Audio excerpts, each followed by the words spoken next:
بسم الله الرحمن الرحيم. يا أيها المزمل قم الليل إلا قليلا نصفه أو انقص منه قليلا أو زد عليه ورتل القرآن ترتيلا إنا سنلقي عليك قولا ثقيلا إن ناشئة الليل هي أشد وطئا وأقوم قيلا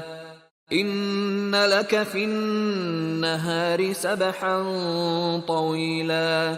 واذكر اسم ربك وتبتل إليه تبتيلا رب المشرق والمغرب لا إله إلا هو فاتخذه وكيلا واصبر على ما يقولون واهجرهم هجرا جميلا وذرني والمكذبين أولي النعمة ومهلهم قليلا إن لدينا أنكالا وجحيما وطعاما ذا غصة وعذابا أليما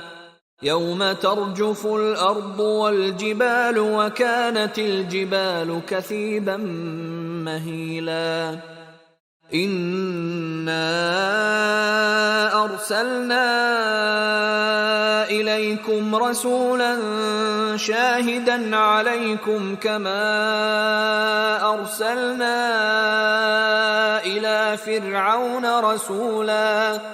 فعصى فرعون الرسول فأخذناه أخذا وبيلا فكيف تتقون إن كفرتم يوما يجعل الولدان شيبا السماء منفطر به كان وعده مفعولا إن هذه تذكرة فمن شاء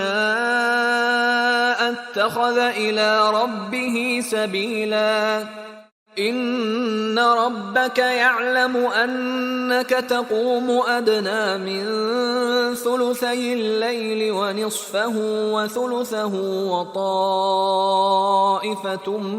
من الذين معك والله يقدر الليل والنهار علم أن لن تحصوه فتاب عليكم فاقرؤوا ما تيسر من القرآن علم أن سيكون منكم مرضى وآخرون يضربون في الأرض يبتغون من فضل الله وآخرون يقاتلون في سبيل الله فاقرؤوا ما تيسر منه وأقيموا الصلاة وآتوا الزكاة وأقرضوا الله قرضا حسنا وما تقدموا لأنفسكم من خير تجدوه عند الله هو خيرا وأعظم أجرا واستغفروا الله إن الله غفور رحيم.